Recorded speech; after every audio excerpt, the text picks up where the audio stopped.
Olá, meus queridos, tudo bom com vocês? Eu espero que sim. É um prazer mais uma vez estarmos juntos nessa aula maravilhosa de matemática, tá bom, gente? E hoje nós vamos falar um pouco sobre sequências, tá certo? É um tema bem interessante, é um tema bem comum e vocês irão gostar muito de estudar e aprender um pouco mais sobre isso, tá certo? Mas em primeiro lugar você deve estar perguntando, professor, mas que sequência? O que é uma sequência? Bom, gente, é bem simples, é bem fácil. Imagine o seguinte, imagine um grupo de pessoas e aí você pega cada uma dessas pessoas e coloca numa determinada ordem. Então nós estamos organizando uma espécie de fila, não é verdade? Então essa fila, juntamente com todas essas pessoas que estão na fila, numa determinada ordem, é isso que nós vamos estar chamando de sequência, é essa a ideia que nós vamos estar passando para você, beleza? Então chega mais, vamos juntos mais essa aula de matemática, certo?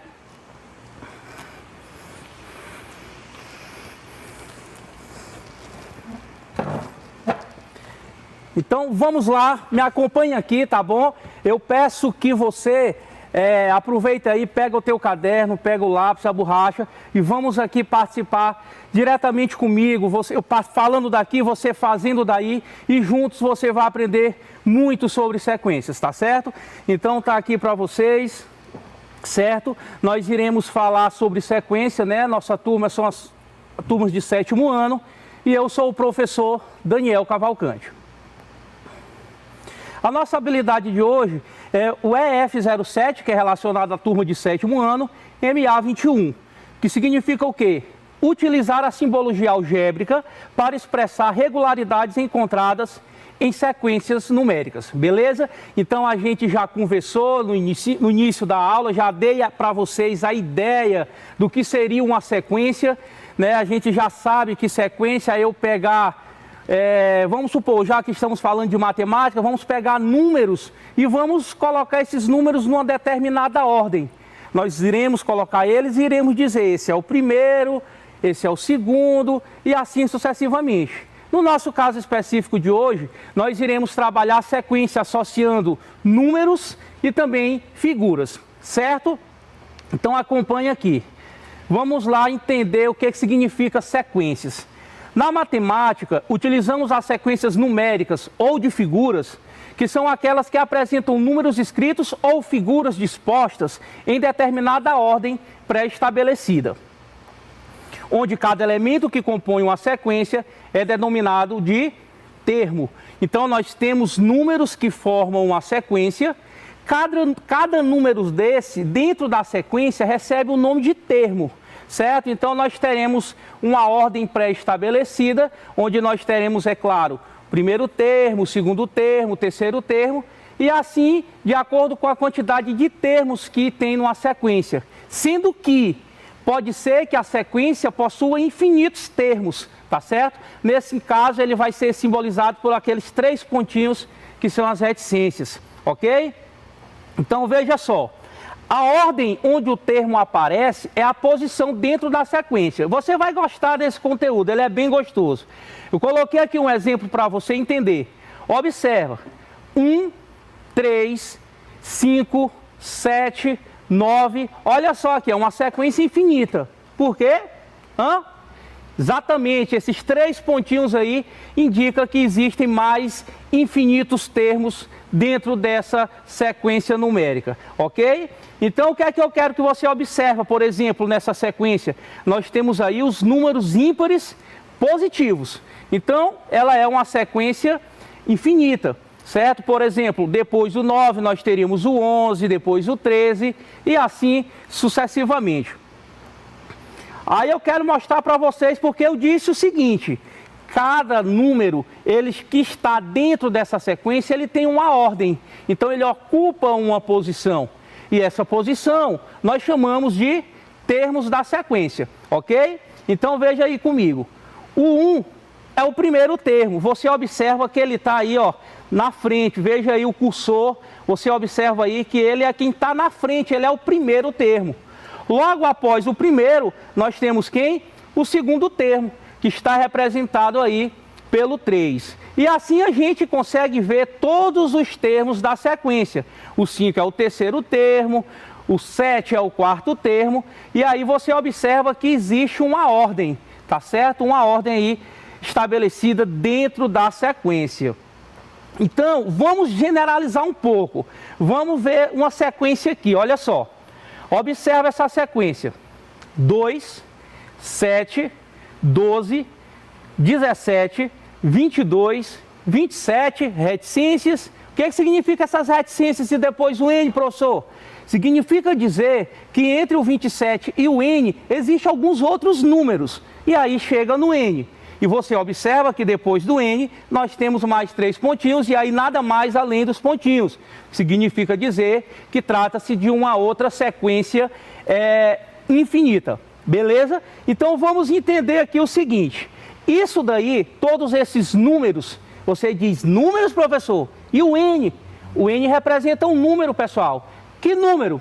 Não sei, é um número desconhecido. Então chamei aí ele de número N. Então todos eles aí são os que nós chamamos de termos da sequência, tá certo? Eles formam essa sequência e cada um deles tem uma determinada ordem, beleza? Então veja só, por exemplo, aí o 2. Ele está em primeiro lugar, está na frente, então ele é o meu T1. O que significa isso, professor? Ele é o meu primeiro termo. É o termo que está na primeira posição, tranquilo? E assim acontece, ó, que nós temos aí o 7, que é o T2. A gente vai usar a partir de agora, para representar esse nome termo, primeiro termo, segundo termo, o T e o númerozinho e o índice aí, tá bom? Então o T2, o que significa? Termo 2, ou segundo termo. E assim a gente faz com os demais. Terceiro termo, quarto termo, quinto termo, sexto termo, e aí a gente vai para o termo N, que está na posição N. E aí o que acontece? O que significa isso? Que ele está numa posição, dentro da sequência, numa posição desconhecida, numa posição qualquer. Mas isso não deixa ele assim, sem ser, como é que se diz? Sem ser localizado dentro da própria sequência. Ele está na posição N. Certo? E o que significa isso? Olha só, eu quero primeiro te chamar a atenção que o fato desse termo N estar aí, ó, meio que isolado, não significa dizer que eu não tenha um termo depois dele e um outro termo antes dele, tá certo? Então veja só, ele é o termo TN, onde N eu não conheço. Então se eu quiser saber, por exemplo, quem é o termo que está antes do N, é o termo Tn-1. Por que isso, professor? Porque esse N-1 independe do valor do N. Por exemplo, vamos supor que esse N esteja no 10º lugar dentro da sequência. Então esse N seria o meu T10, certo? Então o N seria 10. Aí quando eu coloco Tn-1, olha só, eu já sei que o meu N é 10. Então eu coloco 10 menos 1, 9. Então eu teria aí o termo 9 da sequência, certo? E da mesma forma como eu utilizo para saber o termo anterior, como é que eu faço para fazer o termo anterior? É esse N menos 1. Lembra aquela ideia de antecessor? Então é o termo menos 1. Então quando eu digo Tn menos 1, é o termo que está logo antes do N, certo? Então veja só. É o termo que está antes do N. Quando eu digo, da mesma forma, Tn mais 1, olha só, eu tenho o N e estou somando mais 1. Então eu estou dizendo que é o termo que vem logo após o N. No meu exemplo anterior, que eu disse que o N era 10, então se eu tiver o Tn mais 1, eu vou ter o termo T10 mais 1, que seria o termo 11. Deu para sentir a ideia aí, pessoal? Deu para entender? Eu sei que sim, tá bom? Então vamos continuar aqui a nossa aula. Aqui só foi uma ideia de localização, a gente está generalizando a ideia, para quando a gente puder estar trabalhando diretamente nas questões, você já não vai ter dificuldades com relação a essa localização de cada termo dentro da sequência, ok? Então vamos juntos. Olha só um exemplo aqui interessante.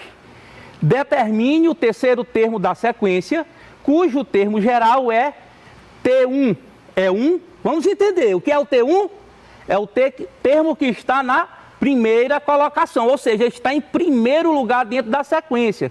E aí ele diz o seguinte, Tn mais 1 é igual a Tn mais 2. Aí você diz, professor, agora bagunçou tudo. Não bagunçou não. Vamos tentar montar a sequência? Vamos entender o que é isso daqui? O que é esse Tn mais 1 igual a Tn mais 2? Já já você vai ver que isso daqui é uma espécie de regra, é uma espécie de fórmula que estabelece todos os termos de uma sequência. Então, inicialmente, o que é que vamos fazer? Vamos colocar a sequência aqui, ó, de acordo com a informação que nos foi dada. O termo 1 é 1. Então, veja só, eu teria a sequência aí T1, T2, T3, T4, e aí segue. Aí eu substituí o meu T1 por 1, que a questão está me dizendo isso, ok?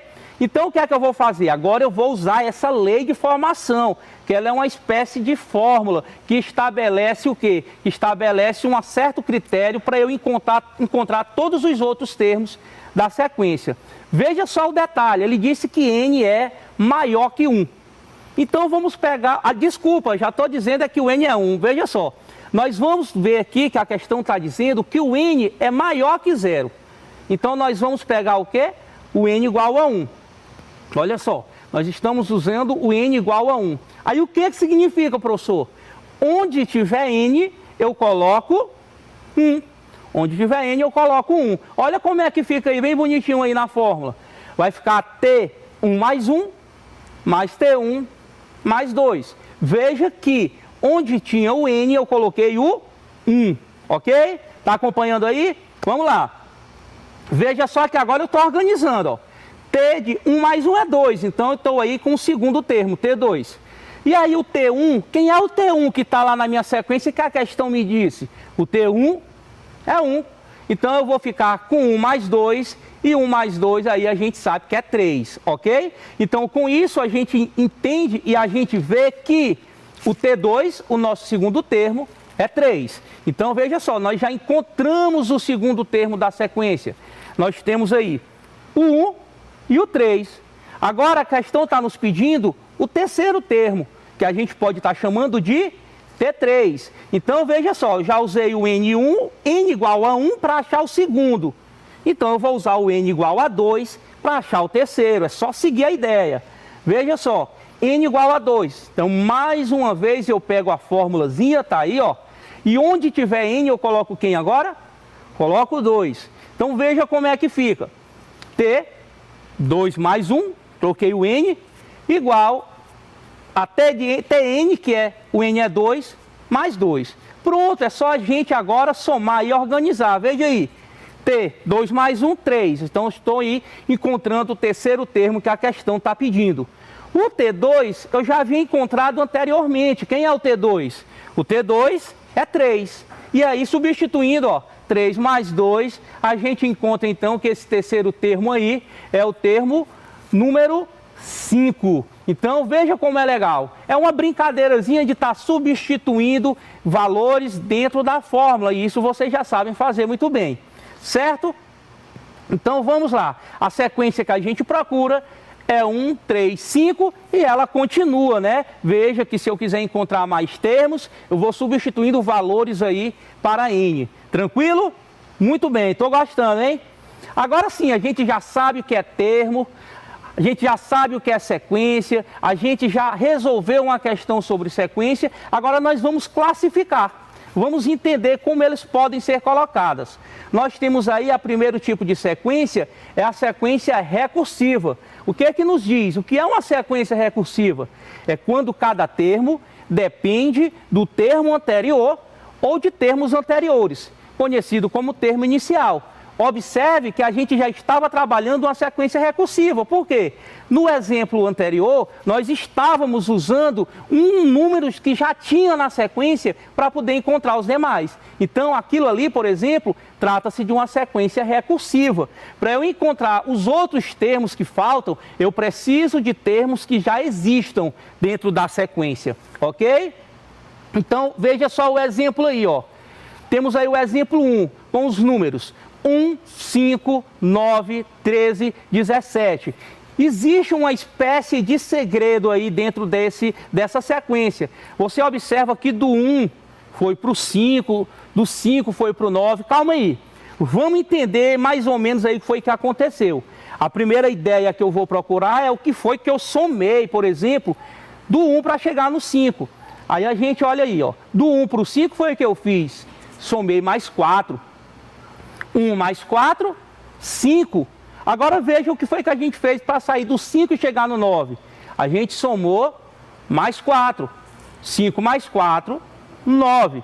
E agora veja, do 9 para o 13, o que foi que a gente fez? 9 mais 4, 13. Deu para entender como é fácil? Adivinha o que é que vai acontecer agora do 13 para o 17? Eu vou somar 4. Então você vê o seguinte, para eu encontrar os próximos termos, os termos que vêm depois, é preciso que eu saiba quem é que está antes. Porque o termo anterior, eu vou somar 4. E veja como é interessante. Eu não posso saber, olha só, por exemplo, quem é o 20º termo, se eu não souber quem está antes para poder fazer essa associação. De sempre estar somando 4 para encontrar o termo seguinte. Ok? Aí você diz, professor, essa relação, ela é apenas de soma? Não, não. Aqui só foi um exemplo. Existem das mais diversas situações e combinações de operações para a gente encontrar termo de sequência. Nós estamos procurando trabalhar aquilo que é compatível com nossa série de ensino. Ok? Então veja aí o segundo exemplo. 2, 4, 8, 16, 32, enfim. Qual é o critério utilizado? Veja como sempre essa ideia de soma não funciona. Professor, do 2 para o 4 aumentou 2, então eu somo 2. Funcionou, vamos ver nos outros. 4 mais 2 é 8? Não. Então não foi essa ideia de soma. Aí a gente vai ter que olhar um pouquinho, prestar atenção e ver aí como é que a gente vai fazer. Você observa que do 2 para o 4, por exemplo, eu multipliquei por 2. E assim aconteceu com todos os outros. Então eu já vou observar aqui. Para eu encontrar o termo seguinte, eu pego o termo anterior e multiplico por 2. E assim eu montei essa sequência. Veja só, 4 vezes 2, 8. 8 vezes 2, 16. 16 vezes 2, 32. Seguindo, 32 vezes 2, 64. E assim a gente encontra todos os termos que a gente precisar dentro dessa sequência, certo? É claro que numa sequência existe uma espécie de lei de formação, né? Que é para a gente caracterizar, para a gente generalizar uma fórmula para chegar nesses termos, ok? Vamos adiante. Veja só aí, ó. Nós estamos falando agora da sequência não recursiva. Vamos entender o que é uma sequência não recursiva. Não depende de termos anteriores para determinar o próximo termo, ok? Então veja só os exemplos que nós colocamos. Primeiro exemplo, 1, 3, 9, 27. O que foi que aconteceu aí? Eu não estou encontrando uma relação de algum termo para encontrar o termo seguinte. Agora aqui, ó, coloquei 2 exemplos 1, né, pessoal? Perdoa aí, ó. É o exemplo 2, desculpa. O exemplo 2 nós temos 1, 2, 4, 8. Também não vejo nenhuma relação. Olha só, existe uma forma para a gente encontrar cada termo de forma que a gente não precise do termo anterior, certo? Por exemplo, quem é o 1? É 3 elevado a 0. Quem é o 3? É o 3 elevado a 1. Quem é o 9? 3 elevado a 2. Adivinha quem é o 27? É o 3 elevado a 3. Então você observa aí que, de certa forma, uma regrazinha para eu encontrar os demais termos é eu pegar uma potência de base 3, né? Então, 3 elevado a 0, 3 elevado a 1, 3 elevado a 2, e assim eu vou encontrando todos os termos dessa sequência. Então nós teríamos aí um 3 elevado a n, né? Para a gente ver aí como é que chega nessa sequência. Nesse outro caso, é semelhante, só que no caso agora a base é 2. Nós vamos ter 2 elevado a 0, que é 1, 2 elevado a 1, que é 2, 2 elevado a 2, que é 4, e assim sucessivamente. Deu para entender a ideia, né? Nós temos aí um 2 elevado a n para a gente encontrar os termos dessa sequência. Então você observa que a característica da sequência não recursiva é que não existe uma relação de termos anteriores para eu poder encontrar o termo seguinte. Então essa é a característica. Olha só, na sequência recursiva, olha só, recursiva ele pode ser visto aí como recorrente. Então na sequência recursiva existe uma situação onde eu preciso de um termo anterior para achar o termo seguinte. Já na não recursiva é meio que independente, eu não preciso saber quem é que vem antes para eu saber quem vai ser que vem, para saber qual o termo que vem depois. Então é bem simples, não é verdade? Vamos continuar, certo? Então a recursiva é a mais importante, eu diria assim, porque nós vamos utilizar de uma lei de formação para a gente encontrar aí uma certa relação que existe entre os termos. Observe a sequência, 1, 4, 7, 10. Qual será o próximo termo da sequência? Lembra que eu disse para vocês que a gente tem que ver, primeiro assim, uma ideia de soma? 1 mais 3, 4, 4 mais 3, 7. Então veja que eu estou somando, né? Então eu fiz uma tabela para a gente entender melhor. Veja só, o T1 aí é quem está na primeira colocação, primeiro termo, 1. Segundo termo, 4. Terceiro termo, 7. Quarto termo, 10. Agora ela não é recursiva, então o 4 tem alguma relação com 1. Veja, se eu pegar 1 mais 3, é 4. Se eu pegar 4 mais 3, é 7. 7 mais 3 é 10. Então, quem é o próximo termo depois do 10? Seguindo o raciocínio, seguindo a ideia, vai ser aí 10 mais 3, que é 13. Então, nós temos aí, ó, a tabelazinha formada e por meio disso, olha que relação que a gente encontra, uma lei de formação. Para eu encontrar um termo N qualquer, por exemplo, se eu quiser saber quem é o 20º termo, eu estou fazendo N igual a 20. Então, quem é o 20º termo? É quem vem antes dele. É o termo 19º somado com 3. Só que, generalizando, a gente não sabe qual é a localização desse termo, eu estou chamando de Tn. É o termo que está numa posição N qualquer. Então, se eu quiser saber quem é o Tn, eu vou ter que saber quem é o Tn-1 e somar 3. Não é interessante isso daí? Facinho, né? Ótimo, pessoal. Agora vamos para as atividades. Primeira coisa, a gente viu que é uma sequência recursiva ou não recursiva, e agora a gente vai classificar essas sequências como recursivas ou não recursivas. Vamos ver a primeira aí, ó. 1, 3, 1, 5, 1, 7, 1, 9. Sinceramente, eu não estou vendo nenhuma relação entre esses termos aí. É como se, o que eu consegui ver foi o seguinte, é como se esse primeiro 1 fosse 2. Aí depois do 3, tem 1 de novo, é como se ele fosse 4. Aí tem o 5, e depois do 5, esse 1 é como se fosse 6. O que eu pude entender é que esse 1 está substituindo os números pares a partir do 2. Ou seja, não existe nenhuma ideia de ser recursivo aí. Então essa primeira sequência ela é não recursiva, pois não existe uma dependência entre os termos, ok? Olha o que acontece aqui na letra B. 5, 8, 11, 15 e 17. E isso aí tá facinho, já estou ouvindo vocês falando aí que está aumentando quanto? Hã? Está aumentando quanto? 3, né? Opa, vamos ver aqui, ó. Recursiva. E eu percebo aqui também, pessoal, que teve, veja só, vê se vocês conseguem ver aqui o erro que eu coloquei de propósito, para ver se vocês estavam atentos. Olha só, gente, me acompanha. Veja aqui, pelo cursor, do 5 para o 8, aumenta 3. Do 8 para o 11, aumenta 3. Aí veja só que do 11 para o 15, já aumentou 4. Eu aqui, certo, acho que meu secretário que digitou isso aqui vai ser punido, tá bom? Então, desculpa aí, pessoal, mas eu consegui ver aí que vocês identificaram aqui esse pequeno erro, onde nós teríamos que ver que depois do 11 iria aumentar 3. 11 mais 3, 14, né? E 14 mais 3, 17. Então, vocês desculpa aí o professor, aqui no lugar do 15 seria quem?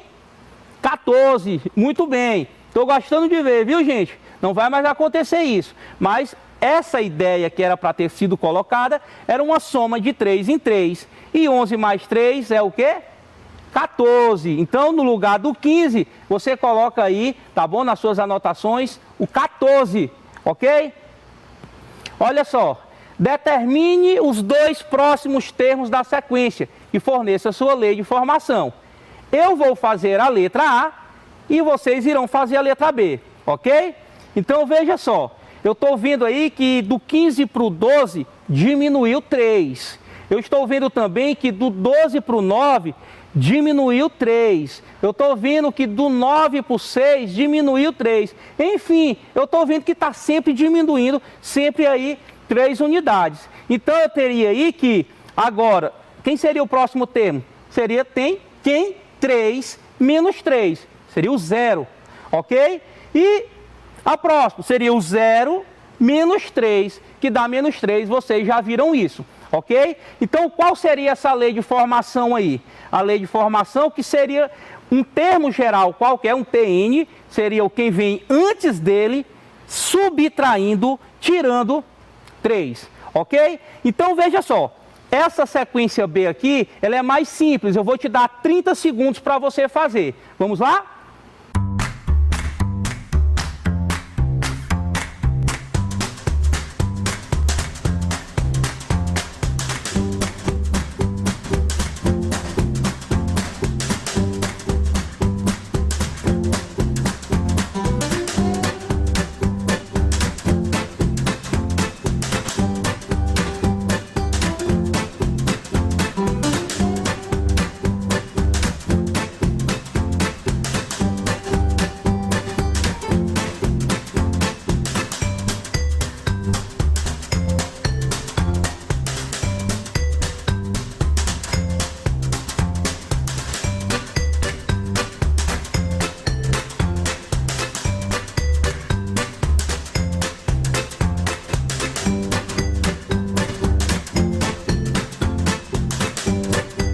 Ok, pessoal, voltamos, né? Já vi que vocês conseguiram fazer aí, responder direitinho, né? Vamos ver o que é que está acontecendo aí. No caso contrário, né? Caso diferente do termo da letra A, do item anterior, nós estamos aí somando de 3 em 3. Olha só, 3 mais 3 é 6, 6 mais 3 é 9, 9 mais 3 é 12, 12 mais 3 é 15, 15 mais 3, 18. Então, o próximo termo vai ser quem? 18 mais 3, que é 21, certo? E aí, o próximo seria quem? 21 mais 3, seria 24. Então, a gente consegue, sim, determinar uma lei de formação, que seria um termo geral N, TN, é o termo que vem antes dele, mais 3. Então, é bem simples, não é verdade? Olha só, para finalizar, nós vamos fazer essa aqui que se trata de figuras. Você vê que nós temos aí na letra A um quadrado, um círculo e um triângulo. Um quadrado, um círculo e um triângulo. Então, quem são os dois próximos termos? Olha só, quadrado, círculo, triângulo, quadrado, círculo, triângulo, quadrado, círculo. Então, está aí bem facinho de responder a letra A, correto? Olha só a letra B, veja as setas. Para cima, para baixo, direita, esquerda. Para cima, aparece uma música, né? Para cima, para baixo, agora direita, esquerda. Então tá aí, ó, os dois termos que faltavam nessa sequência de figuras. Ok, pessoal? Então essa foi a nossa aula de hoje. Eu espero que vocês tenham conseguido aprender, certo? De forma bem tranquila, de forma fácil, tá certo? Que vocês tenham compreendido os exemplos que eu respondi e que vocês tenham acertado o que foi proposto para vocês. Então, um abraço em cada um de vocês e até a próxima aula.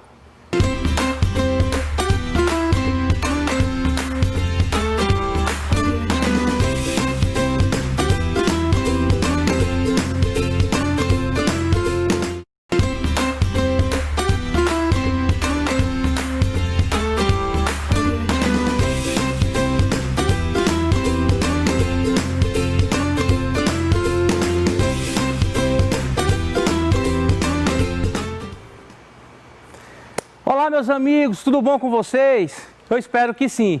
Vamos aqui iniciar mais uma aula de matemática com esse professor que é amigo de vocês, professor Daniel Cavalcante. Beleza? Então nós estamos aqui com vocês, alunos de 7º ano, e vamos falar hoje de um assunto bem interessante, que são os números racionais, certo? Mas só que de uma forma voltada especificamente para a soma e subtração de números racionais, ok?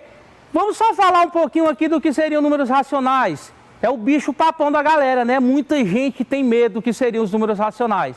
Pessoal, os números racionais são as frações. E o estudo de fração é muito simples, é muito fácil, ok? Então pega aí o teu caderno, pega aí o teu lápis e tua borracha e vem comigo para mais uma aula de matemática.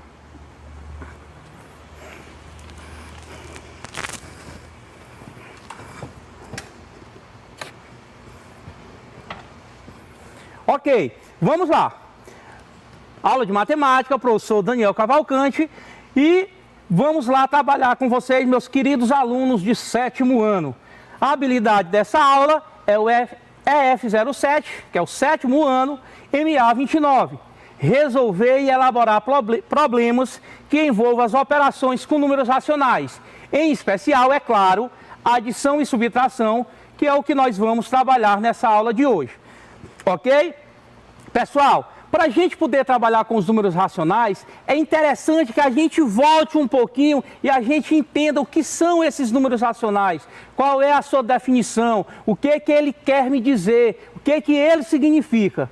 Então, vamos lá falar para vocês. O que seriam os números racionais? Eu acabei de falar para vocês que são as frações, mas vamos ver de forma mais abrangente essa ideia de números racionais.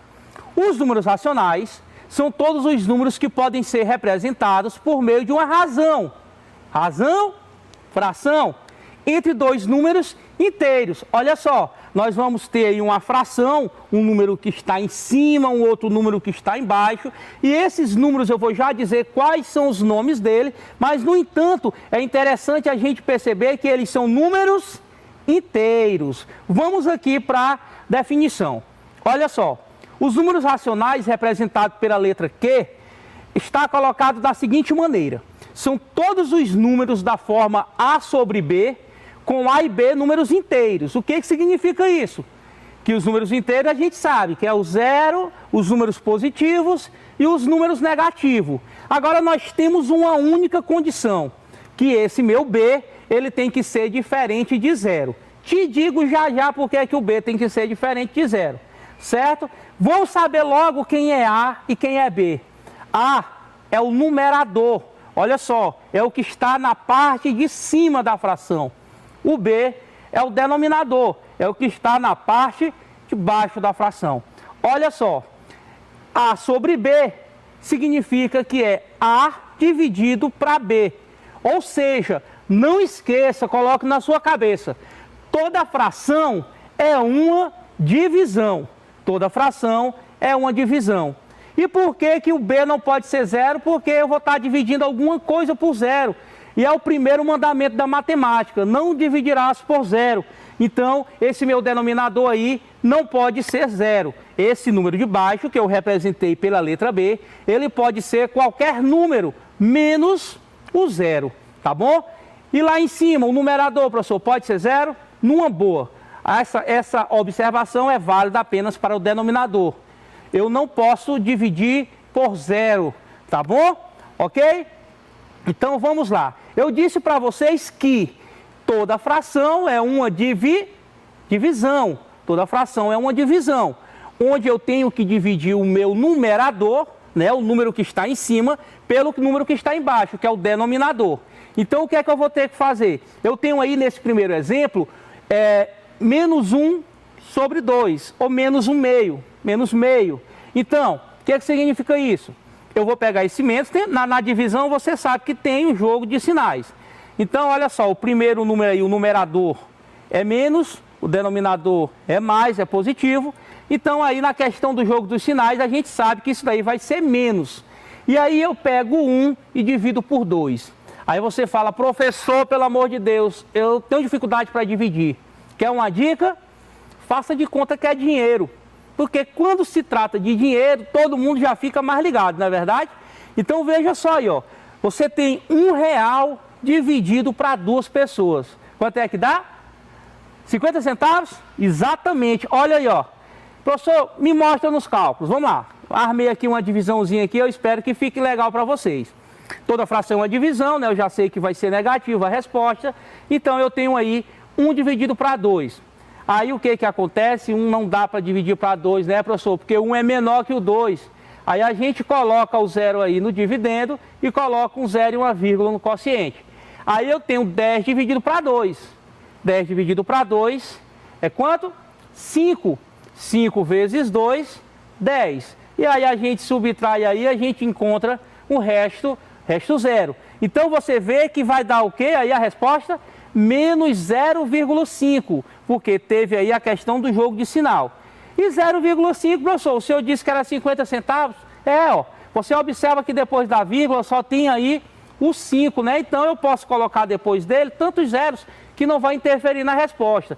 0,5 é a mesma coisa que 0,50, enfim, é uma questão de colocar zeros no final, né? Não vai interferir. Inclusive, a gente usa nas operações com os números decimais, completando as casas decimais, não é verdade?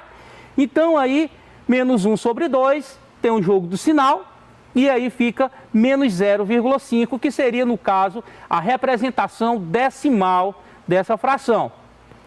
5 sobre 2, eu não vou mais dividir, hein? R$5 dividido para 2 pessoas, 2,50, né?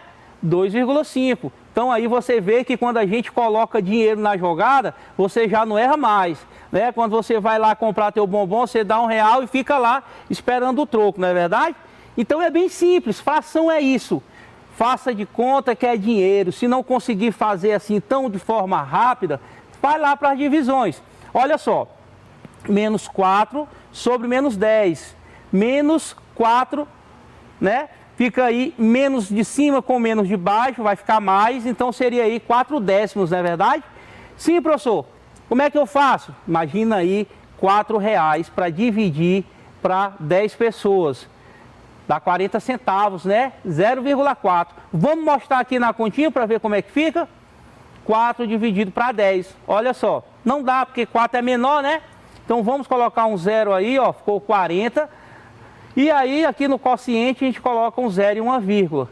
Ficou 40 dividido para 10. Você vê que eu posso estar simplificando essas duas partes, aí, o dividendo e o divisor, né? Dividindo aí tudo por 10, ou simplesmente cortar os zeros, né, que a gente costuma dizer. Então, vamos cortar o 0 aí do 40 e o 0 do 10. Ficou, então, 4 dividido para 1, que dá quanto? 4.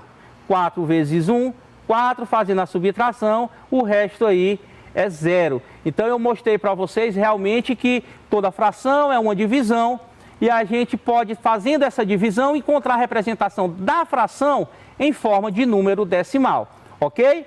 Vamos avançar. Agora, nós vamos trabalhar aqui a parte de adição e subtrações com frações, onde eu quero mostrar para vocês que existem 2 casos a serem observados. O primeiro caso é quando a gente estiver somando ou subtraindo essas frações, é claro, e os seus denominadores forem iguais. Então, com denominadores iguais, olha a regrazinha bem bonitinha aí, ó. A gente soma ou subtrai, depende da operação, soma ou subtrai os numeradores e repete o denominador. Então, não tem segredo. Eu coloquei aqui alguns exemplos para vocês, ó. E aí, a gente vai responder junto. Você observa que eu tenho 3 exemplos aqui de soma de frações e 3 exemplos de subtração de frações, ok? Professor, que suadeira é essa? É o BR Obró, gente, é o calor de Teresina. Então vamos lá, ó. Nesse primeiro item aqui da adição, eu tenho 2 sétimos mais 3 sétimos. Você observa que os denominadores são iguais. Então, olha só com calma, veja. Denominador igual, todos eles. Qual é a ideia? Repete o denominador. E nesse caso, como é soma, a gente soma os numeradores. Então, aqui na primeira, ó, repeti o 7. E você observa aqui com o cursor que 2 mais 3 é 5. 5 sétimos. Aí você vê que não dá para simplificar. Por quê? Porque é interessante quando a gente faça qualquer operação, independente de que operação seja, que ao final, na resposta, a gente faça sempre a simplificação, certo? Vou já mostrar aqui um exemplo para vocês aqui mais adiante. Olha aqui esse outro caso. 5 onzeavos mais 1 onzeavos. repete esse 11, que é o denominador que está igual. 5 mais 1, você observa aqui, ó, 5 mais 1, 6, ok? Olha só aqui esse caso aqui, que a gente vai mostrar uma simplificação. 7 vinteavos mais 3 vinteavos, denominadores iguais. O que é que a gente faz? Repete o denominador. E 7 mais 3, 10. Aí você diz assim, professor, encontrei 10 sobre 20, 10 vinteavos. E agora? Tá certo? Tá correto. No entanto, se você fosse fazer uma prova aí objetiva que você tivesse que marcar, certamente, né, pelo menos aquilo que é mais provável é que você encontre as alternativas na sua forma mais simplificada. Então eu vejo aí, ó, que dá para eu fazer a simplificação. Eu poderia ir dividindo de forma mais devagar, ou então eu posso ver aí que como os dois números terminam em 0, eu posso dividir logo tudo aí por 10. Né? Eu estou simplificando. É exatamente a ideia de simplificar que tem que acontecer nesses casos. E o que é a simplificação, professor? A simplificação é você pegar toda a fração e dividir por um mesmo número, certo? Um número que seja comum aí, que dê para dividir os dois termos, tanto o numerador como o denominador. E aí, quando a gente faz essa divisão, olha só, 10 dividido para 10 dá 1 e 20 dividido para 10 dá 2. Facinho, facinho, né? Vamos aqui para a subtração. A ideia é a mesma. Veja aí, ó, repetir o denominador porque eles são iguais. Deixa eu procurar o cursor, olha só. Repetir os denominadores porque eles são iguais. E 6 menos 3 dá quanto? 3. Facinho, facinho. Olha só o que acontece aqui nesse segundo exemplo da subtração. 7 décimos menos 3 décimos. Denominador igual. Então vamos... detalhe, gente, olha só. Eu falei de simplificar e esqueci. 3 sobre 9 dá para a gente dividir tudo por 3. Muito bem, eu escutei alguém falando, ó, por isso que eu lembrei. Então, quando a gente simplifica aí 3 nonos, né, dividindo tudo por 3, a resposta aí é 1/3. Gostei aí, muito obrigado, viu, por me lembrar. Vamos lá para o segundo exemplo. 7 décimos menos 3 décimos. Os denominadores são iguais, então repete. E 7 menos 3 é 4. 4 décimos. Agora eu não vou esquecer de simplificar, não. Eu vejo que o numerador e o denominador, eles são pares. Então, se é par, logicamente já dá para a gente simplificar aí por 2. Então, vamos dividir aí tudo por 2. 4 dividido por 2 dá 2. E 10 dividido por 2 dá 5. Portanto, nós encontramos aí a fração simplificada, ou fração irredutível, como a gente já viu aí em aulas anteriores. Agora veja, 2 sétimos menos 3 sétimos. Professor, vai dar um negativo aí. Não tem problema. A ideia é a mesma. Repete o denominador. E 2 menos 3, olha só, 2 menos 3 menos 1. E, portanto, essa seria aí a minha fração resultante dessa subtração. Ok? Tranquilo? Então, quando os denominadores são iguais, não tem dor... Aliás, quando os denominadores são iguais, não tem dor de cabeça. É tranquilidade. Confere? Vamos adiante aqui ver agora o caso onde os denominadores são diferentes. Eu quero dizer para vocês que aqui, nessa ideia, eu vou apresentar para vocês uma maneira mais rápida, certo? E eficaz da gente estar encontrando as respostas. Por quê? Porque essa maneira que está nos livros, em alguns deles, é aquela maneira assim mais convencional, é mais trabalhada e demora um pouco mais. Eu vou mostrar aqui para vocês como é que faz. No entanto, eu vou te apresentar esse bizu. Que é bizu, professor? É um bicho? Não, bizu é uma forma mais rápida e simples de você estar resolvendo alguma coisa. Tá certo? Então vamos pela maneira tradicional aqui, ó. Eu tenho 2/3 mais 3/2. Então veja aí que o desenvolvimento tradicional diz o seguinte: nós devemos tirar o MMC entre os denominadores, 3 e 2. Tirando o MMC, que é o mínimo múltiplo comum, entre 3 e 2 é 6. Pronto, então é o primeiro passo da forma tradicional. Depois, o valor desse MMC que a gente encontrou, que é 6, vira um novo denominador. Então, tirou o MMC, encontrou o novo denominador. Agora, dividimos esse novo denominador pelo denominador antigo e o resultado multiplicamos pelo numerador. Olha só que confusão. Divide o novo denominador pelo antigo. o resultado multiplica pelo numerador. E a gente encontra dessa forma duas frações com denominadores iguais, que a gente já sabe fazer. Não é que seja complicado, é simples também. No entanto, o bizu é mais rápido, te mostro já já. Então vamos fazer aqui da forma tradicional. Eu tirando o MMC, entre 3 e 2 dá 6. E por que está esse 4 aí em cima, professor? Vamos lá mostrar para vocês o que foi que aconteceu. Eu peguei um novo denominador, 6, dividi por 3, que é o antigo. 6 dividido por 3 dá 2. E 2 vezes 2, 4. Por isso que tem esse 4 aí. Agora aqui esse 9. 6 dividido por 2 dá 3. E 3 vezes 3, que é o numerador, dá 9. Então ficou 4 sextos mais 9 sextos. E aí você vê que os denominadores são iguais. Denominador igual, repete a base e soma 4 mais 9, 13. E aí a gente encontra a resposta. Foi simples, né? Então veja só como é que vai ficar aqui no bizu. Detalhe, essa ideia aqui foi somando, né? Isso, mas também vale para a subtração. Vamos para o bizu. Veja só como é que funciona. Eu vou colocar a mesma fração, hein? Colocar a mesma fração. 2 terços mais 3 meios. O que é que esse bizu me diz? O que é que essa ideia nos fala? A gente vai fazer o seguinte. Multiplica os denominadores entre si, ó. Vai ficar aqui, ó. 3 vezes 2, 6. Correto? E agora, a segunda regra, fazemos a multiplicação cruzada. Como assim, professor? Olha só. 2 vezes 2, 4. E agora? 3 vezes 3, 9. E aí o que é que nós vamos fazer, professor? Olha só o que a outra regra diz. Repete o sinal do meio, fazendo a soma ou subtração. Isso numa nova fração. Olha aqui, ó. Eu repeti o denominador, que foi 6. E aí, olha só. 4 lá de cima, deixa eu pegar o cursor aqui, ó. 4, ao sinal do meio, mais 9. E 4 mais 9 a gente sabe que é 13. Portanto, pelo menos eu gosto de fazer assim com os meus alunos, a gente encontra de uma forma mais rápida, né? Sem ser necessário, no entanto, fazer o MMC. Fazendo dessa forma, pessoal, o que é que vai acontecer? Na pior das hipóteses, nós iremos fazer a simplificação. E a gente sabe como é que faz isso, ok? Então, olha só, vamos fazer mais um exemplo aqui. 3/5 menos 1/2. Vamos fazer pelo bizu. O que é que ele nos diz? Multiplicamos os denominadores. Opa, 5 vezes 2, 10. Agora multiplica o quê? Cruzado. 3 vezes 2, 6. Ok? Agora, multiplica cruzado do outro lado. 5 vezes 1, 5.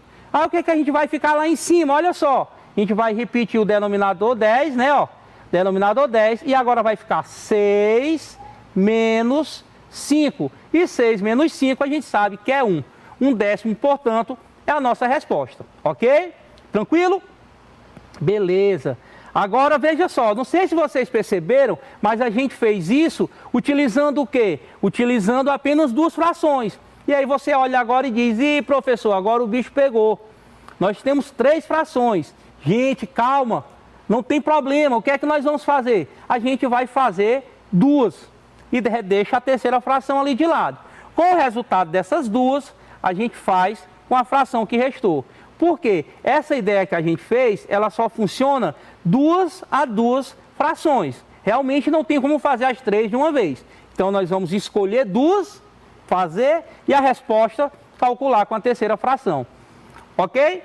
Aí você diz, professor, mas se eu, por exemplo, se nessa primeira aqui eu escolher as 2 primeiras para fazer e um colega meu vai fazer as 2 últimas, as respostas vão ser iguais? Vai sim. E eu vou te mostrar agora, tá bom? Desde que você não erre as continhas, vai dar a mesma resposta, ok? Então vamos fazer o primeiro exemplo aqui, somando as 2 frações iniciais. Vamos fazer pelo bizu, ok? Então vamos lá. Já coloquei direto, você está aí com seu caderninho, com seu lápis, está fazendo as contas juntinho comigo. Veja o que foi que eu fiz, olha só. 4 vezes 2, 8, tá aqui, ó. Beleza?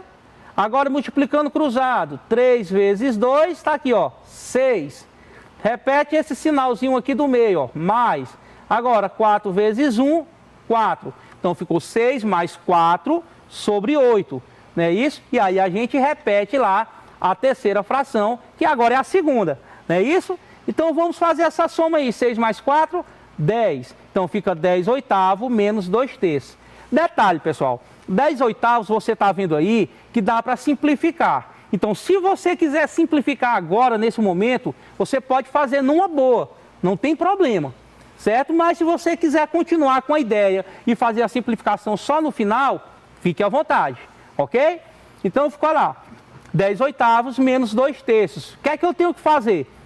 Bizu, né? Vamos fazer pelo bizu. Nós vamos multiplicar aqui, ó, 8 vezes 3, que vai dar 24, então vai ser meu novo denominador, e depois a gente multiplica cruzado, ok? Então vamos ver como é que fica aí, ó. 8 vezes 3, eu já havia falado para vocês, disse que era 24, certo? Tá aqui, ó, 8 vezes 3, 24. Agora, 10 vezes 3, 30. 8 vezes 2, 16. Ficou 30 menos 16, que dá quanto? 14. 14 sobre 24. Foi que eu disse para você que a gente tem que simplificar. Muito bem. Vamos dividir aí tudo por 2 e a gente encontra como resposta 7/12. Então esse seria o valor aí dessa expressão, ok?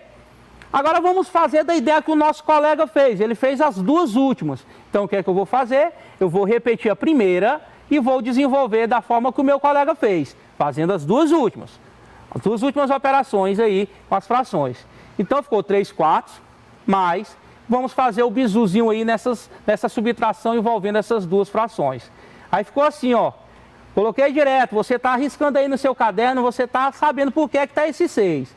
Por que é que está o 6? Olha só, 2 vezes 3, 6. Aí multiplicando cruzado, ó, 3 vezes 1, 3, 2 vezes 2, 4. Repete o sinalzinho aqui, ó, menos. Então vamos dar uma organizadazinha aí para ver como é que fica, ó. Vai ficar 3/4 mais menos 1/6, né? A fração está negativa. Não se assuste com isso, certo? A gente já viu em momentos anteriores como é que a gente faz essa questão dos sinais, do jogo dos sinais, certo? É como se eu tivesse aí entre parênteses essa última fração. E o mais antes de um parênteses, o que é que ele faz? Ele deixa a fração do jeito que está. Vamos seguir a mesma ideia que você vê que dá certo. 4 vezes 3, olha só, vou até fazer a multiplicaçãozinha cruzada aqui para você não se perder, ó. 4 vezes menos 1 dá menos 4. Deixa aí o menos 4. Agora, 3 vezes 6 vai dar o quê? 18. E lá o denominador você já sabe que vai ser o quê? 4 vezes 6, que é 24. Então veja só, 4 vezes 6, 24. Agora, olha só, 18 menos 4. Esse mais aqui não vai fazer diferença, ok? 18 menos 4. É como se fosse aquele velho jogo de sinal, né? Mais e menos, dá menos. É essa a ideia. E aí ficou aqui com menos 4. E 18 menos 4, quanto é que é? 14. Você observa que 14 sobre 24 foi a mesma resposta que a gente achou aqui, né? A mesma resposta que a gente achou no item anterior. Que fazendo as simplificações, dá 7/12. Ok? Tudo tranquilo? Tudo legal? Vamos continuar? É isso aí, eu estou gostando, hein? Agora vamos para os exemplos. Né? Eu já respondi algumas expressões, agora nós temos aqui uns probleminhas. Eu vou fazer a primeira e a segunda vai ser com vocês. Combinado? Então, presta atenção aqui, ó. Não deixa passar despercebido a ideia. Veja aqui, olha só. Joana plantou 1/4 de sua horta com cenoura, 1/5 com tomates e o restante com alface. Que parte da horta foi plantada com alfaces? Bom, gente, a horta tá lá todinha bonitinha, né? Aí eu sei o que ela plantou com cenoura e sei o que ela plantou com tomates. Então vamos ver o que representa as cenouras com os tomates. Vamos ver? Vamos lá. Ó. As cenouras 1/4 com os tomates, que é 1/5. Vamos fazer essa soma aí que vocês já sabem como é que faz? Então vejam. Multiplica os denominadores. 4 vezes 5, 20. Multiplica cruzado. 1 vezes 5, 5. 4 vezes 1, 4. Olha só, já ficou tudo tranquilo. Denominador 20 e 5 mais 4 a gente sabe que é 9. Então, a parte da horta que representa a plantação de cenouras e tomates são 9/20, ok? Agora, veja, eu tenho que saber que o restante foi feito com alface, foi feita a plantação com alface. Olha só, gente, tá aí a parte da cenoura e do tomate. Veja, a horta toda vale 1 inteiro. Eu vou fazer de uma forma e já te dou uma ideia mais tranquila. A horta toda vale 1 inteiro. 1 inteiro é 1. Então eu vou ter que, o 1 menos as duas outras plantações. 1 menos 9/20. Só lembrando que quando a gente vê o 1 assim, ó, a gente pode colocar o denominador 1 que não tem problema, certo? Porque, veja só, 1 dividido para 1 é o próprio 1, toda fração é divisão. Lembrou? Então nós vamos fazer do mesmo jeito aí pelo bizu, ó. 1 vezes 20 dá 20, 20 vezes 1 dá 20, 1 vezes 9 dá 9. Aí veja só, denominador 20, aí vai ficar 20 menos 9, 11. Então a parte aí de alface é 11/20, ok? Agora, pessoal, só uma atençãozinha para você. Veja que o inteiro, né? Veja que o inteiro, ele pode é a unidade, um inteiro. E que uma fração, para que o resultado dê 1, basta que eu tenha numerador e denominadores iguais, né? 5 sobre 5, 5 dividido para 5 dá 1. 10 sobre 10 também dá 1. Então, como eu tenho aqui como resultado da plantação de cenouras e tomates 9/20, eu posso criar então essa minha unidade, essa minha plantação toda, como sendo 20/20. Que 20/20 dá 1 inteiro. Então eu vou ter 20/20 menos 9/20. Por que é que o senhor fez isso, professor?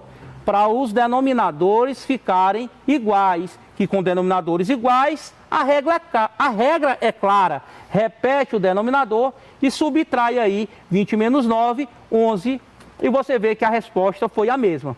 Legal, pessoal? Tudo tranquilo? Então, veja só, eu vou dar aí 1 minutinho para você fazer a questão 2. Vamos lá?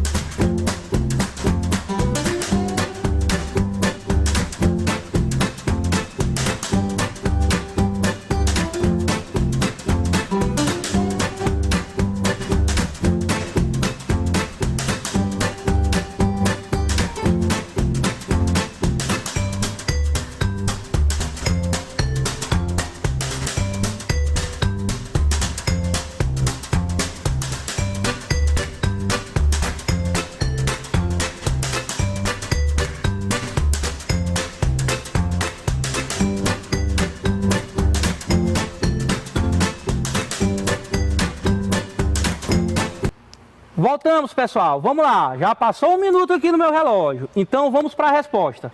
Pedro gasta 2/3 do seu salário com alimentação e 1/5 com condução.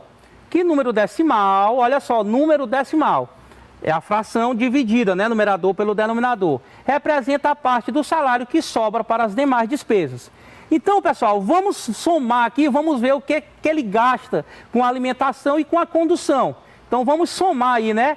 Vamos somar 2/3 mais 1/5, que é os gastos que ele tem aí com alimentação e condução. Fazendo essa soma, você já sabe, 3 vezes 5 é 15, então estamos utilizando o bizu. 5 vezes 2 dá 10, 3 vezes 1 dá 3. Aí veja, organizando bonitinho, vai ficar 10 mais 3 sobre 15. E a gente somando isso daí, olha só, deu 13 sobre 15, 13/15. Então, a gente já sabe que o salário todo dele é a unidade, é 1. Eu já estou vendo que o meu denominador é 15. Então, eu vou usar essa ideia de unidade como sendo 15 sobre 15, certo? Então, 15 sobre 15 menos 13 sobre 15. Denominadores iguais. A gente repete o denominador e subtrai. E, portanto, aí a resposta é 2 sobre 15. No entanto, ele quer na forma de número decimal. Fazendo a divisão, olha só. Estou assim, 2 dividido para 15 não dá, coloca um 0, uma 0 e uma vírgula, fazendo a divisãozinha bonitinha, ó, estou colocando aqui o passo a passo que vocês já estão fazendo aí no caderno de vocês.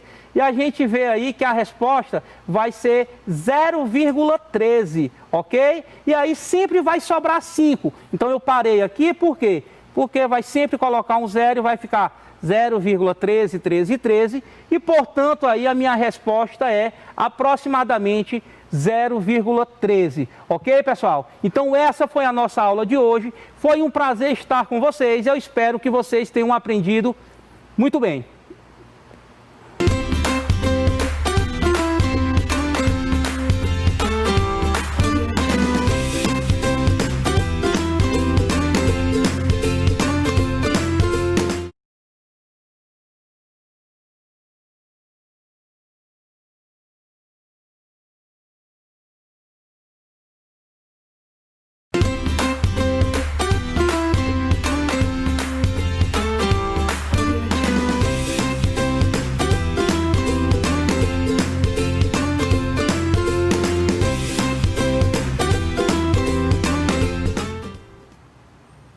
E aí, garotada, tudo bem?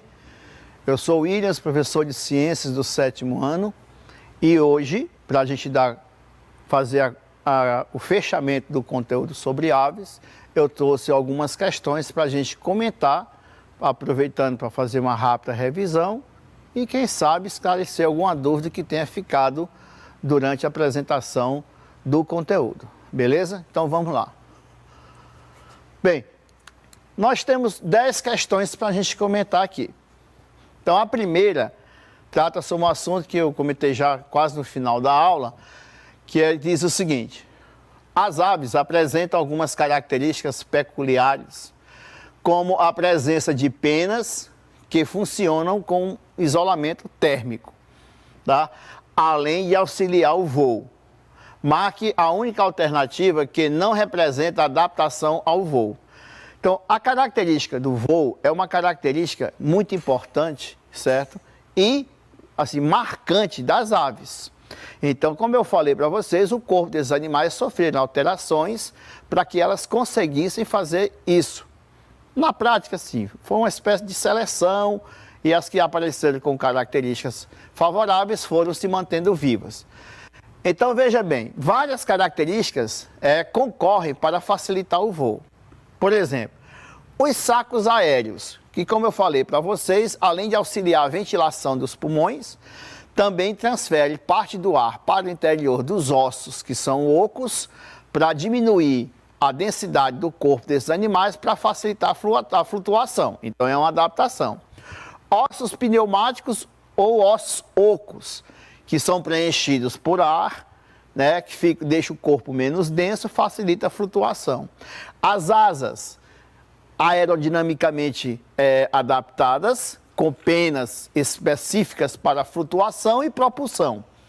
Aí a quilha, né, que é o externo, certo, em forma de V, é uma adaptação porque diminui a resistência do ar quando passa pelo corpo e também facilita os movimentos das asas. Então, a siringe, que é um órgão fonador, não tem nada a ver com a questão do voo. Ela está relacionada a várias funções, como aviso quando há predadores por perto, né? Chamar os filhotes, ou os filhotes chamarem a mãe, chamar a atenção da mãe, tá? A corte na época da reprodução, porque tem aves que cantam, né, para atrair as suas fêmeas, assim por diante. Então, a siringe, que é um órgão fonador, não tem nada a ver com a adaptação ao voo. Vamos lá para a segunda. A segunda. Nas aves aparece uma característica que também é presente em mamíferos, chamado de endotermia ou homeotermia. Essa característica está relacionada com o quê? Gente, só recapitulando rapidinho. Os animais mais complexos, eles estão divididos em dois grupos, os ectotérmicos e os endotérmicos. Os ectotérmicos, a temperatura corporal varia de acordo com a temperatura do ambiente. Então, eles dependem do ambiente, por exemplo, para atingir a sua temperatura ótima para poder exercer suas funções diárias. Os animais endotérmicos têm várias estratégias, né, para manter a sua temperatura estável, independente da temperatura do ambiente. Então, os endotérmicos, eles são mais ativos, né, durante o dia do que os ectotérmicos. Que adaptações são essas, né?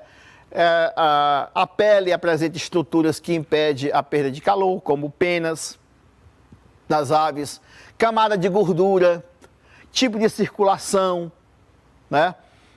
Sistema urinário, tudo isso são adaptações, regulação do fluxo de sangue na pele, tudo isso são adaptações para manter a temperatura. Só que esses animais têm um custo caro, né? Eles têm um metabolismo maior para gerar mais calor, e isso vai levar eles ao quê? A consumir mais, né? Quer dizer, tem as suas vantagens, mas aí é aquela história, você tem um carro mais potente, que vai lhe dar mais velocidade, mas aí o consumo de combustível é maior, mais ou menos isso. Então, capacidade de manter a temperatura do corpo constante através do calor do ambiente. Aí mostra uma dependência do ambiente. A necessidade de se manter em locais quentes para se aquecer. Isso aí é outra questão relacionada à ectotermia. A necessidade de se manter em ambientes frios para refrescar o corpo. Outra relação de dependência com o ambiente. Tá ok? Então, letra D. Capacidade de manter a temperatura do corpo constante. Eu não gosto muito dessa palavra. Tá? Eu prefiro estável. Tá? Através do seu metabolismo, que é a principal estratégia. Gera mais calor e mantém o corpo com a temperatura estável. Então, letra D, a alternativa correta. A nossa terceira questão. Considerando-se o sistema respiratório das aves. Primeira afirmação. O órgão responsável pela produção dos sons é a siringe, situada na extremidade inferior da traqueia, antes da bifurcação dos brônquios. Essa afirmação é verdadeira, já comentei hoje, né, nessa aula com relação à função da siringe, então é verdadeiro. 2. Os pulmões são pequenos, pouco elásticos e unidos às costelas e vértebras torácicas. Foi o que eu falei na sala de aula, né, na nossa aula teórica. Ou seja, os pulmões não são tão evoluídos, tão complexos, tão eficientes quanto o dos répteis, né? Tem pouca elasticidade, tem uma superfície menor e é presa às costelas e a coluna vertebral. Tá ok? Então isso também é verdade. A terceira afirmação. Quando em repouso, a circulação do ar deve-se à ação de músculos que movimentam as costelas e o externo. Essa afirmação também é verdadeira, porque quando elas estão em voo, essa ventilação dos pulmões depende dos sacos aéreos, principalmente por conta de estarem cheios de ar. Ok. Os sacos aéreos são intensamente vascularizados, de paredes pré-guiadas e constituem importante superfície para as trocas gasosas. Não. Né, pessoal? Sacos aéreos, ele armazena ar, ou para ajudar na ventilação pulmonar, ou para transferir parte do ar para os ossos, para a flutuação no ar. Vascularização, trocas gasosas, isso não acontece. Isso acontece em alguns peixes na bexiga natatória. Tá? Isso aqui é para confundir vocês. Então, afirmativa não é verdadeira. Com essa conclusão, então vamos marcar aqui a alternativa. Primeira, a segunda e a terceira estão corretas. Então, letra é a alternativa correta. Ok? Então, vamos lá. A nossa quarta questão. Considere os seguintes itens.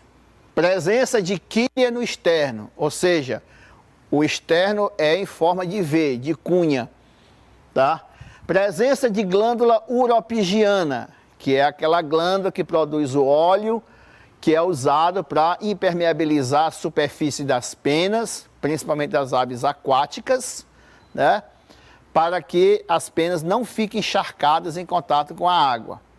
Músculos peitorais poderosos para a movimentação dos membros anteriores, ou seja, das asas. Esqueleto com ossos sólidos e pesados. Isso aí é uma condição de um animal que não voa, como as ratitas, né? Que tem os ossos muito densos e pesados. Essas aves não voam.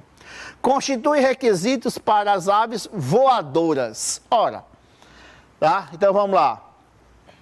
Osso externo quilhado, beleza. Diminui o atrito com o ar, facilita o batimento das asas. Músculos peitorais poderosos para a movimentação, né, das asas durante muito tempo. E nós vamos ficar só com isso mesmo.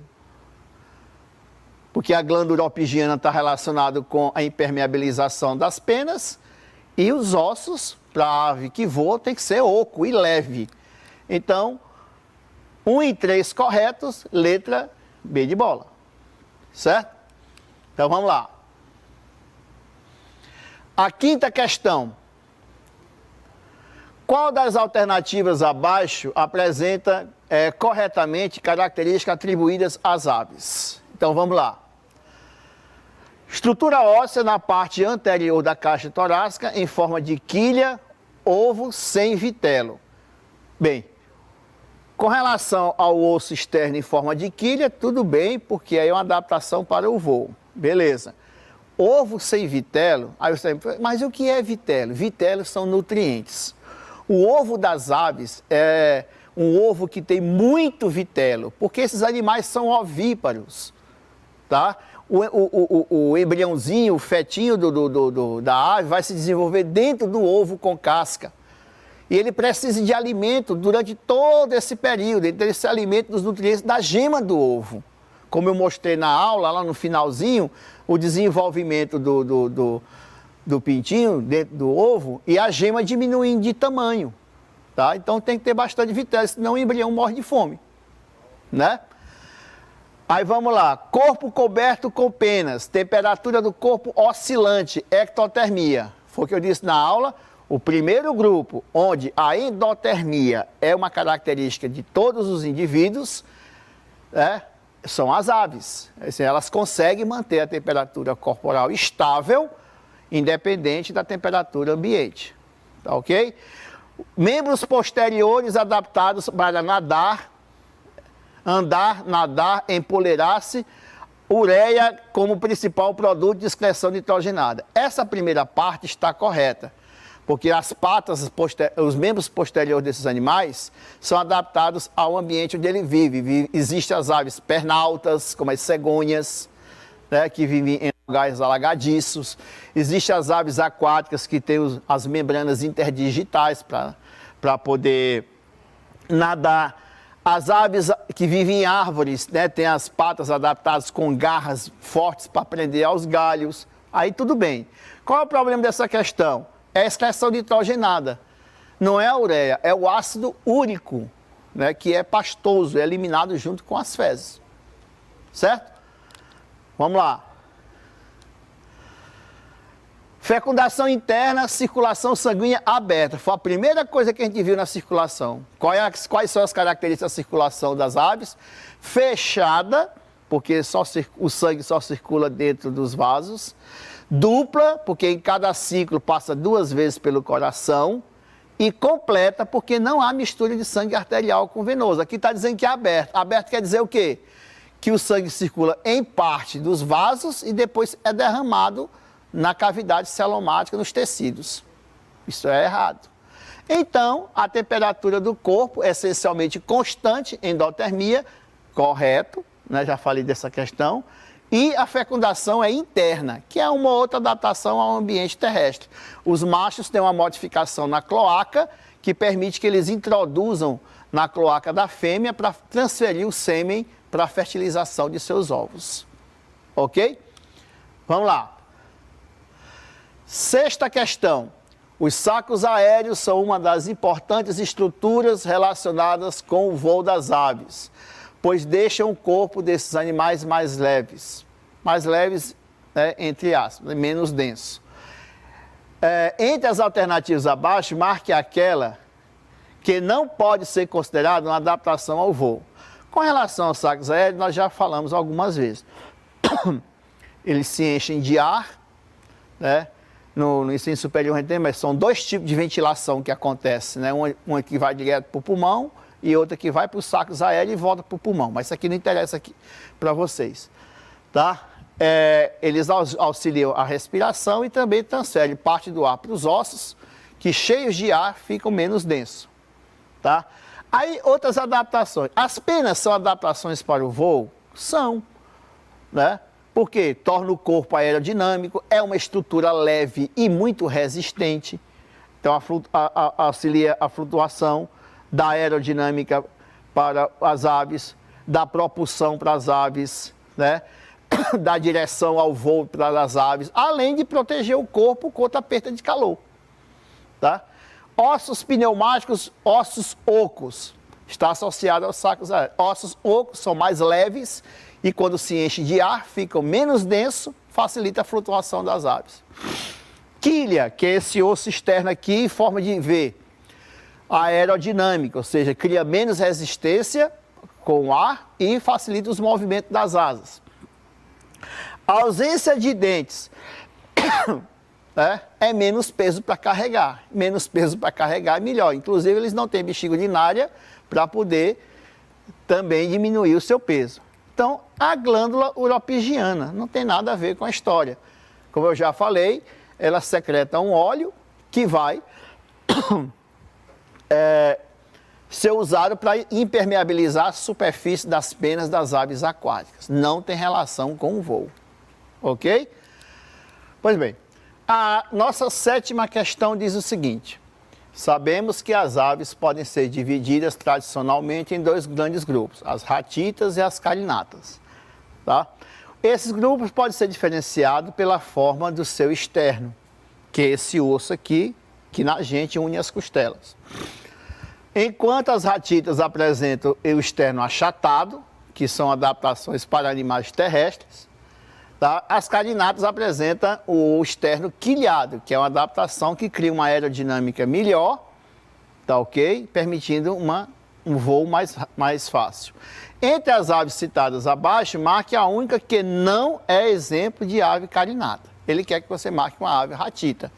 As aves ratitas são aves grandes, na sua grande maioria, pesadas, têm um osso compacto, bastante denso. Essa estrutura aqui do externo não é quilhada. Os membros anteriores, as asas, são atrofiadas ou então são ausentes em alguns grupos. Tá? Então, são aves que não têm a menor possibilidade de voar. A letra A nós temos aqui, ó, pinguim. Pinguim é um animal essencialmente aquático, inclusive até para andar na terra ele é meio desengonçado. O seu membro anterior foi adaptado exclusivamente para nadar. Então, apesar dele não poder voar, as suas características são características de ave carinata, como eu falei na aula teórica. O sabiá, que é uma ave da nossa região, carinata. Pardal, que é uma ave europeia, que foi trazida para cá para resolver um problema e se transformou numa praga. Ok? E nós temos o avestruz, que é uma ave africana e que é uma ave ratita, ela não voa. O macho pode chegar a quase 2 metros de altura. O canário é uma ave carinata, tá ok? Pois bem, a oitava questão. É comum vermos aves de ambientes aquáticos, como patos, marrecões, marrecos, biguás e cisne, ficarem algum tempo pressionando o bico na região caudal do uropígio. Assim, com a extremidade do bico, extrai e distribui sobre as penas uma substância oleosa produzida por um par de glândulas denominadas uropigianas, por causa da localização. A secreção proveniente dessas glândulas exerce diversas funções no mecanismo de vida dessas aves. Com base no texto e em seus conhecimentos corretos, é correto afirmar que são funções do óleo produzido pelas glândulas uropigianas. Impermeabilizar as penas, dificultar o acesso de ectoparasitas e propiciar melhor deslocamento durante o voo. A adaptação dela está relacionada com o quê? Impermeabilização das penas. Evitar o encharcamento das penas, aumentar a perda de calor na atividade ao voo e facilitar a transmissão. Transpiração. Essas outras características não estão adequadas com a função do óleo. Estabelecer maior união entre as penas, evitando a passagem de ar, facilitar a flutuação durante o nado, certo? E impedir a penetração de ectoparasita. A letra D, fornecer flexibilidade e permeabilização das penas, por armazenar entre elas e diminuir o peso corporal. E a última, facilitar a flutuação, por quê? Porque o óleo é menos denso que a água. Se as penas estão untadas de óleo, facilita ele ficar boiando. Impermeabilizar as penas, diminuir a perda de calor corporal. Evitam que as penas fiquem encharcadas e garante a temperatura estável. Tá ok? A nona questão. Assinale a alternativa que não é correta em relação às aves, ok? Bom, órgão do canto é denominado siringe. Nós já falamos sobre a siringe, né? É uma estrutura feita de músculos, meio que parecido com as nossas pregas vocais, localizada antes da bifurcação da traqueia em brônquios, que penetram nos pulmões, e quando o ar passa por ela, provoca uma vibração e produz o som, tá? A vocalização tem várias funções, como já foi comentado também. Chamamento do filhote pela mãe, ou o contrário, alerta de predadores, usado na corte, tá? Para poder haver reprodução. A glândula uropigiana é a única presente na pele, produzindo secreção oleosa. O externo pode ou não ter uma quilha, cuja função é auxiliar o voo. Sob as duas pálpebras há uma fina e quase transparente membrana denominada nictante, que protege os olhos durante o voo. E as hemácias, que são as células que transportam o gás oxigênio nesses animais, são anucleadas. Essa característica, gente, nós só vamos ouvir falar em mamíferos, tá? As hemácias das aves são nucleadas, possuem núcleo.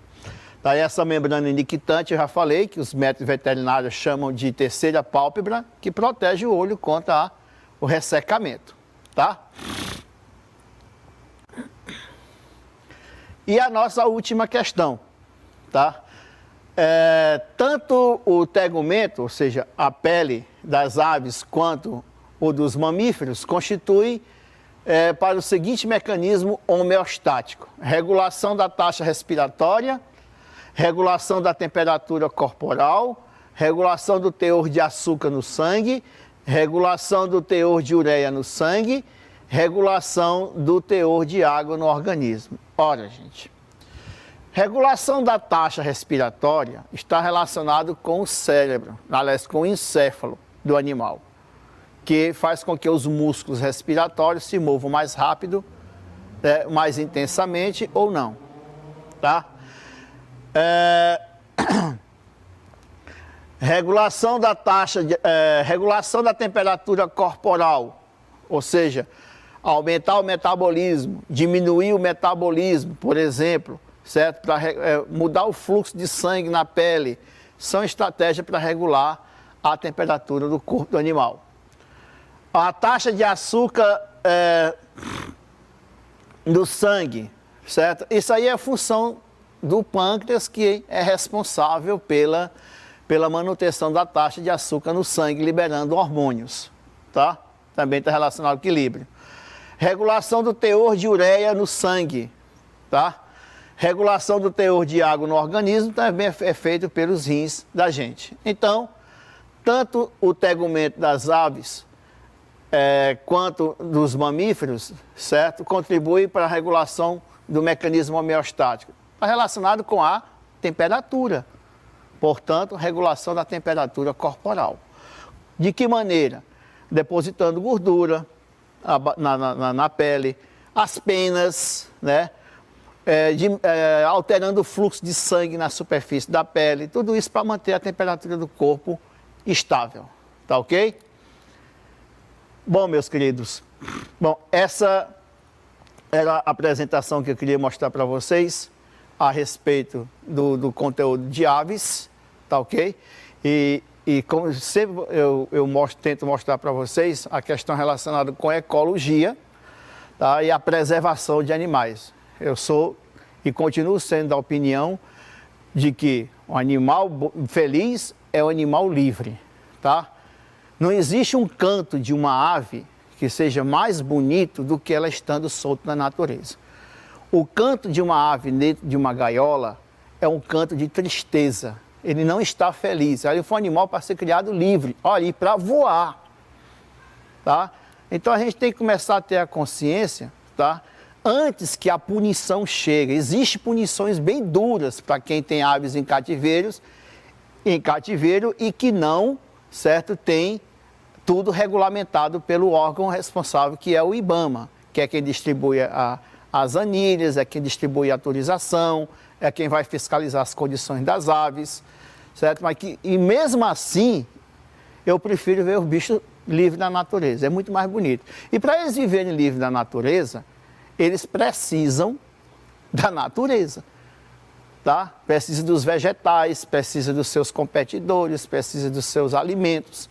Então, se você destrói o ambiente natural, você está destruindo esses animais muito bonitos que eu vejo por aí, que muita gente admira, adora, acha lindo, né, o canto desses animais. Você quer ver a verdadeira beleza de canto de animais? Vai para um bosque, vai para uma floresta, tá? E vamos fazer o que a gente puder para poder manter esses animais livres e vivendo com qualidade. Tá ok? Então, essa era a minha mensagem final para vocês. Espero que no futuro sirva, né, para aumentar o número de pessoas que tenham consciência em manter esses animais livres e com um ambiente com qualidade. Até a nossa próxima aula, que será sobre mamíferos. Um grande abraço no coração de vocês e até mais. Valeu, minha gente.